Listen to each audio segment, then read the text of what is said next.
Kasína sú postavené na jednom pravidle, dom vždy vyhráva. Ale občas niekto nájde trhlinu v systéme. Od šarmantných podvodníkov cez technicky zdatných hackerov až po brilantných počítačov kariet história pozná niekoľko ľudí, ktorí prekabátili šance a odišli s miliónmi. Toto nie sú šťastní hazardéri. Sú to géniovia, ktorí použili stratégiu, klamstvo a odvahu, aby porazili kasíno v jeho vlastnej hre. Niektorým sa podarilo uniknúť bez trestu. Iných chytili. Všetci však vstúpili do histórie. Poďme sa ponoriť do 10 najznámejších kasínových podvodov a trikov skutočných príbehov, ktoré otriasli svetom hazardu.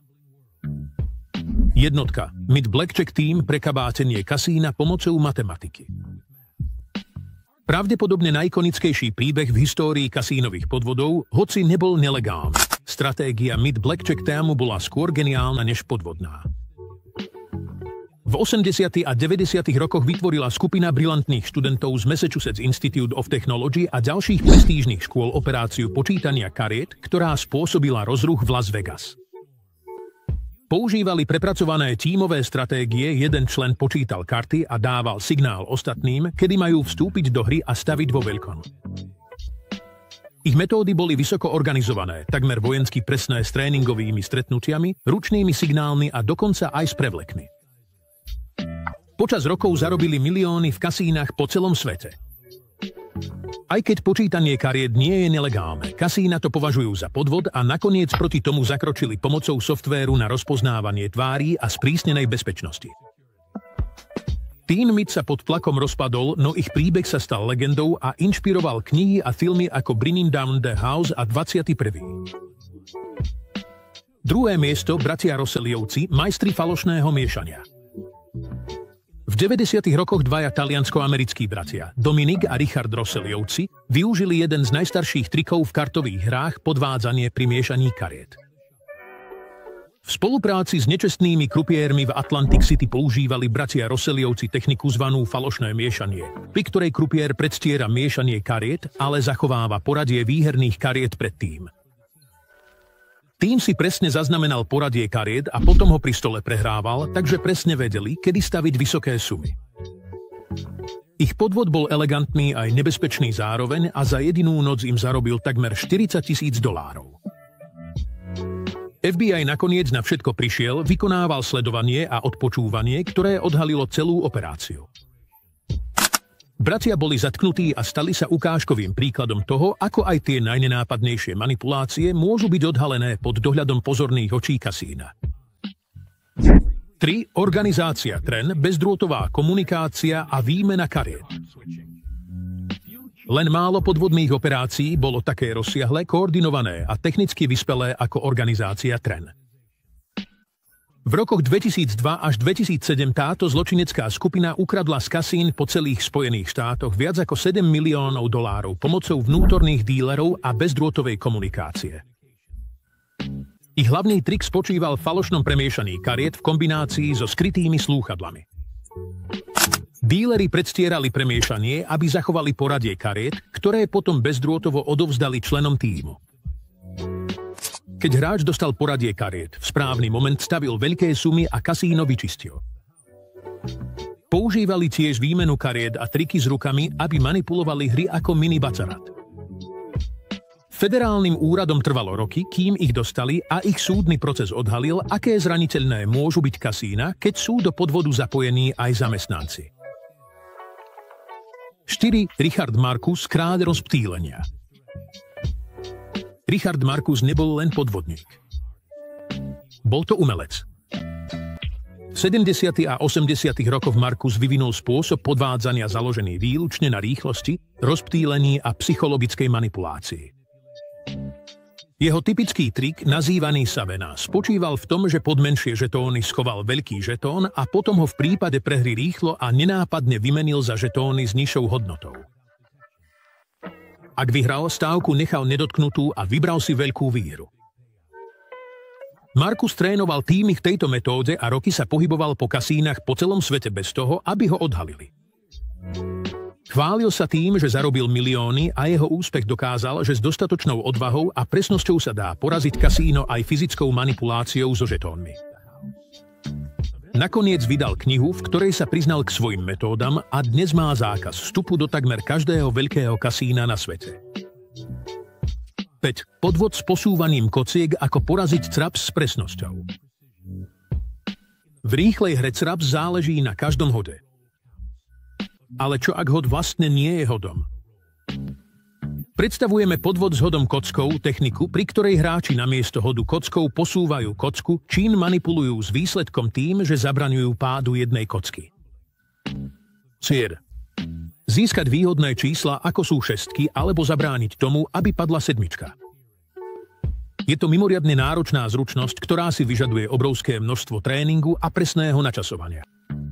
V roku 2011 bolo v Las Vegas prichytených niekoľko hráčov, ktorí túto taktiku používali a údajne vyhrali desiatky tisíc dolárov, kým ich neodhalili bezpečnostné kamery.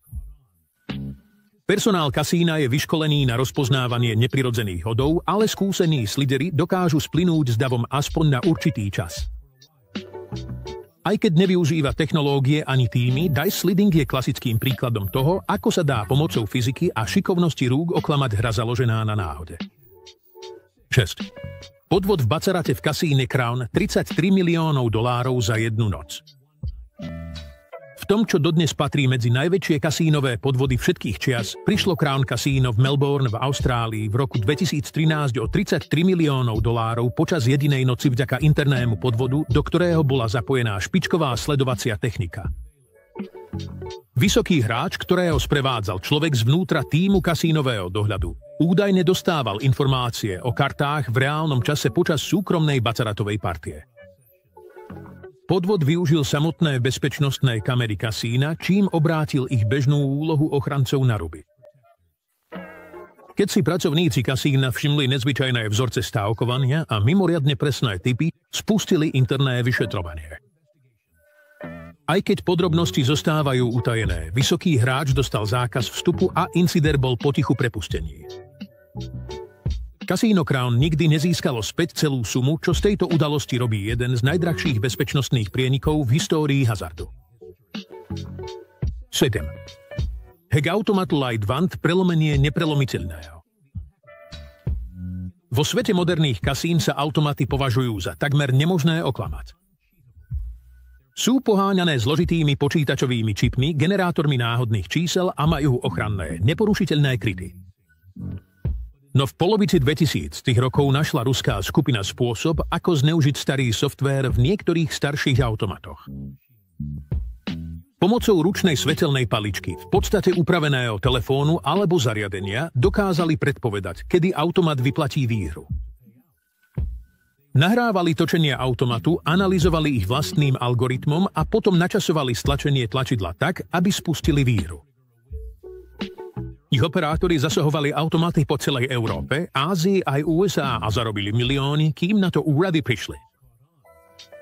Kasína aktualizovali svoj firmware a zlepšili bezpečnosť, no tento podvod dokázal, že aj stroje navrhnuté ako náhodné môžu byť v digitálnej ére zraniteľné. 8. Luis Colavecchio, majster falošných žetónov. Luis Colavecchio, známy ako Decoin, nepodvádzal hraním hier. Podvádzal tým, že vyrábal žetóny. V 90. rokoch používal pokročilé raziace zariadenia na výrobu falošných kasínových žetónov a mincí do automatov, ktoré boli prakticky na nerozoznanie od originálov. Rozširoval ich po celom Atlantic City a Las Vegas, pričom svoje falzifikáty nenápadne miešal medzi skutočné žetóny v hre. Nakoniec si kasína všimli, že im na konci dňa nesedia žetóny. Vyšetrovanie doviedlo úrady ku Colavecchiovi, ktorému tajná služba zhabala vybavenie. Po odpíkaní trestu bol prepustený, no opäť zatknutý za pokus o ten istý podvod. Jeho príbeh je dôkazom toho, aké technicky prepracované môžu byť kasínové podvody a že aj žetóny, ktoré považujeme za samozrejmosť, môžu byť súčasťou lúpeže. Jedet. Podvod s ruletou Top Hat, výhra pomocou diaľkovo ovládanej guličky. Jeden z najpodivnejších a najviac sci-fi podvodov sa odohral vo Francúzsku v 70. rokoch. Skupina podvodníkov vytvorila upravenú ruletovú guľôčku a koleso. Guľôčka bola vybavená rádiovým prijímačom a jeden zo sprisahancov mal na sebe upravený cylindrický klobúk so skrytým vysielačom. Jemným nakonením hlavy mohol podvodník nasmerovať guľôčku tak, aby dopadla do určitej časti kolesa. Tým pôsobil v kasínach po celej Európe niekoľko mesiacov, vyhrával obrovské sumy, kým ich nakoniec neodhalili, keď si bezpečnostná služba všimla ich zvláštne správanie a podozrivo konzistentné výhry. Táto kombinácia inžinierstva, koordinácie a špionážnych vychytávok robí z podvodu Top Hat jeden z najbizarnejších podvodov, aké sa kedy v kasíne podarilo uskutočniť. 10. Phil Ivey a kontroverzia okolo extortingu. Jeden z najdiskutovanejších prípadov podvádzania v modernej histórii hazardu sa týka legendárneho pokerového hráča Phila Iveyho. V roku 2012 vyhral Ivey so svojím partnerom viac ako $20 miliónov v dvoch kasínach, Borgata v Atlantic City a Crockfords v Londýne, pomocou metódy zvanej edge sorting. Táto technika spočíva v rozpoznávaní jemných nedokonalostí na zadnej strane hracích kariet a následnom presviečaní krupierov, aby karty otáčali pod zámienkou pokery. Postupom času získal Ivey v bacarate výraznú výhodu tým, že vedel, ktoré karty sa pravdepodobne objavia. Hoci sa Ivey kariet nikdy sám nedotýkal ani ich neoznačoval, súdy nakoniec rozhodli proti nemu, pričom tvrdili, že hru nečestne zmanipuloval. Ivey však tvrdí, že využil len svoje schopnosti a pozorovanie.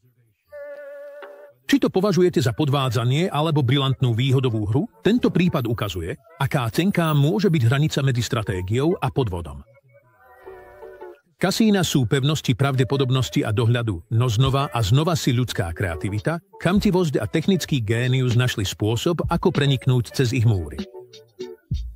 Od matematických tímov a digitálnych hakov až po šikovnosť rúk a zradu zvnútra najznámejšie kasínové podvody odhaľujú svet, kde inteligencia môže dočasne prekonať šance, no len zriedka bez následkov.